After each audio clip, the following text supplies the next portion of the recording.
वक्त आपको बता रहे हैं काउंटिंग से जुड़ी हुई जानकारी। 7वें राउंड में मोरपाल सुमन को 18,408 वोट मिले हैं। 7वें राउंड में भी मोरपाल सुमन तीसरे नंबर पर है।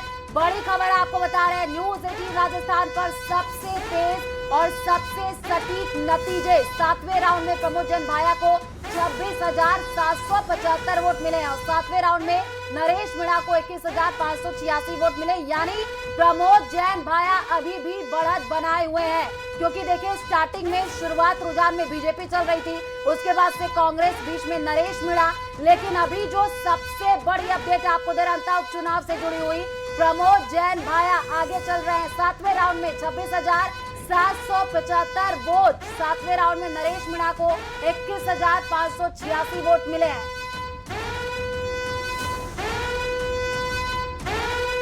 ये बड़ी खबर इस वक्त की है, 7वें राउंड का रुझान सामने आया है। ज्यादा जानकारी के साथ सहयोगी हिमांशु की तरफ रुख कर लेते हैं। हिमांशु, बीजेपी की तरफ से मदन राठौड़ जी ने बोला 7वें 8वें राउंड में पिक्चर थोड़ी क्लियर हो जाएगी और बीजेपी बढ़त बनाएगी 20,000 से, लेकिन 7वें राउंड के रुझान आ गए, अभी भी मोरपाल सुमन तीसरे नंबर पर। हिमांशु,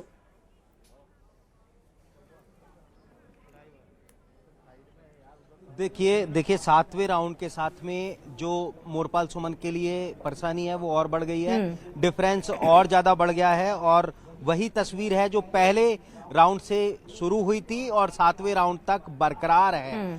पहले राउंड से लेकर के लगातार प्रमोद जैन भाया पहले नंबर पर हैं, नरेश मीणा दूसरे नंबर पर हैं और तीसरे नंबर पर मोरपाल सुमन है। हालांकि चौथे राउंड में जरूर एक डिफरेंस देखने को मिला था, जिसमें नरेश मीणा पहले नंबर पर रहे थे, प्रमोद जैन भाया सेकंड नंबर पर रहे थे, लेकिन अब जो अब तक के 7 राउंड के परिणाम हैं वो कांग्रेस के प्रमोद जैन भाया को काफी आगे ले गए हैं। नरेश मीणा लगातार टक्कर में बरकरार है, वहीं मोरपाल सुमन के लिए अब जो एक डिफरेंस है वो फेस करना होगा, जो कि फिलहाल अब चुनौती के तौर पर कहा जा सकता है, बीजेपी के लिए मुश्किलें बढ़ाने वाला कहा जा सकता है, क्योंकि लगभग 7 राउंड की गिनती पूरी हो गई है, 19 राउंड में जो है वो गिनती पूरी होनी है, लेकिन अब tक की जो तस्वीर है, अब तक की जो पिक्चर है वो बीजेपी के लिए ठीक नहीं है। कांग्रेस को फिलहाल खुश होने का मौका दे रही है, कांग्रेस को सेलिब्रेट करने का मौका दे रही है और कहा जा सकता है कि अब जो है वो दावा जो किया जा रहा है कि 8वें राउंड के बाद में तस्वीर बदलेगी, तो शायद एक राउंड के बाद में वो उसका भी इंतजार कर लेते हैं हिमांशु। ठीक है हिमांशु, आप हमारे साथ बने रहिए। राकेश गोयल जी हमारे साथ जुड़े हुए। राकेश जी, 7वें राउंड का भी रुझान आ गया सामने और लगातार बढ़त बनाए हुए कांग्रेस नजर आ रही है अंता में। बिल्कुल, जिस तरीके से कयास लगाया जा रहा था कि ये त्रिकोणीय मुकाबला रहेगा, पर अभी लग रहा है कि और लग रहा था कि नरेश मीणा खेलने से कांग्रेस को नुकसान होगा और शायद भाजपा को इसका लाभ मिलेगा, पर वो इसके उलट प्रमोद जैन भाया को शायद वहाँ जो जनता ने समर्थन दिया है और जितने भी जो भ्रष्टाचार या जो भी मुद्दे बनाए जा रहे थे उनको नकार दिया है, सिरे से नकार दिया है और एक बड़ी बढ़त की तरफ वो अभी जा चुके हैं।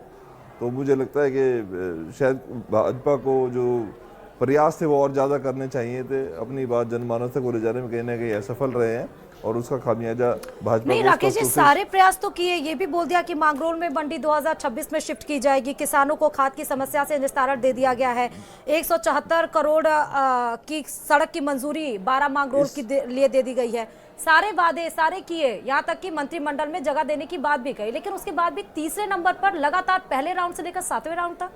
देखिए बिल्कुल ये इस बात सही है, भाजपा ने सारे वादे किए और उसके लिए प्रयासरत रहे, पर जनमानस से जो कनेक्ट करना था शायद उसमें कहीं ना कमी रही, कोई चूक रही कि लोगों को लाभ के बारे में पूरे तरीके से नहीं बता पाए, उनको अपने पक्ष में जनमानस को नहीं बता पाए। और जनादेश आज ये कहता है कि जनादेश ने प्रमोद जैन भाया को की तरफ ज्यादा वोटिंग की है और उनको लाभ दिया है इस चीज का। आशुतोष जी, 7वें राउंड प्रमोद जैन भाया आगे।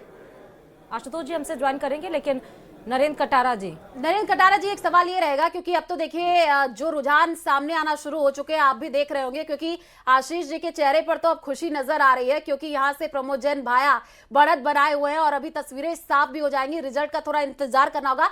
नरेंद्र जी जरा बताइएगा, आपको ये नहीं लग रहा है कि जो नया चेहरा यानी मोरपाल सुमन को मैदान में उतारा गया, क्या इससे थोड़ा सा नाराजगी नजर आया और प्रभुलाल सैनी पर अगर भरोसा जताया गया होता तो शायद ये सीट निकल जाती, लेकिन अभी रुझान है, अभी रिजल्ट का थोड़ा इंतजार करना होगा। जरा बताइएगा, कैंडिडेट चुनने में समय लगा, देरी से आप कैंडिडेट लेकर के आए, थोड़ा अब असमंजस लग रहा है?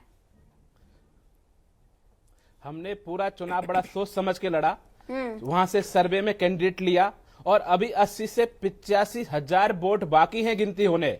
आप चिंता मत कीजिए, बिल्कुल विश्वास रखिए। भारतीय जनता पार्टी ने लगातार विकास किया है, युवाओं को रोजगार दिया है और पेपर माफियाओं को जेल के अंदर डाला है। ये विकास की जीत होगी और लगातार आप देखिए राउंड बढ़ेंगे। अभी पूरे 1,43,000 वोट डले, संख्या बहुत बड़ी है और हम 7-8 हजार से आगे पीछे चल रहे हैं। तीसरे दूसरे नंबर की बात नहीं है। जो भजनलाल सरकार ने जो काम किया है, मोदी जी ने काम किया है, विकास की नई राजनीति शुरू की है, मैं आपको कह रहा हूं यह जीत उसी की होगी। मैं एक छोटी सी बात कहना चाहता हूं, आपके प्रवक्ता चिल्लाने लग गए क्योंकि इनके पास जवाब नहीं था। आप एक बार फिर पूछिए कि नेता प्रतिपक्ष ने कहा कि वोट चोरी जीतेगी, ईवीएम जीतेगी, तो ये निश्चित तो करें अंत में, अगर ये मान रहे हैं कि जीतेंगे तो एक बार निश्चित तो करें कि इनका टीकाराम जूली जो नेता विपक्ष है वो गलत बात कह रहा है। प्लीज भैया चुप रहिए, एक बार बात पूरी जाने दीजिए। तो इनको पूछ लीजिए कि ये थूक के चाटने वाले लोग तो नहीं है, ये थूक के चाटने वाले लोग तो नहीं है कि हारेंगे तो ईवीएम को थूक देंगे और जीतेंगे तो थूका हुआ चाट लेंगे। ये कांग्रेस के लोग आशीष जी एक मिनट रुकिएगा प्लीज। तो नहीं है कहीं। नरेंद्र जी, दो टीकाराम जूली जो कह रहे हैं कि ये हमारे तो वोट चोरी और ईवीएम हारेगी। ठीक है नरेंद्र जी, अभी रुझान आना शुरू हुए हैं, बौखलाहट जाहिर सी बात है अब नजर आ रही है। लेकिन एक बात और आयुषी की प्रदेश अध्यक्ष मदन राठौर जी कह रहे थे नरेंद्र जी कि 8वें राउंड तक तस्वीर साफ होगी, 7वें राउंड एक राउंड और इंतजार कर लेते हैं। आपको लग रहा है कि प्रचार में कहीं कोई गलती हो गई है? क्योंकि कांग्रेस ने वोट देखा जाए तो यहां पर पार्टी ने जातीय के आधार पर यहां पर मैनेजमेंट किया है और जाति के आधार पर ही इन्होंने बिल्कुल प्रचार प्रसार भी किया, जो कि बीजेपी में नहीं देखने को मिला। आप सुनिए आपके इनके डोडासरा साहब क्या कह रहे हैं, आप सुनिए।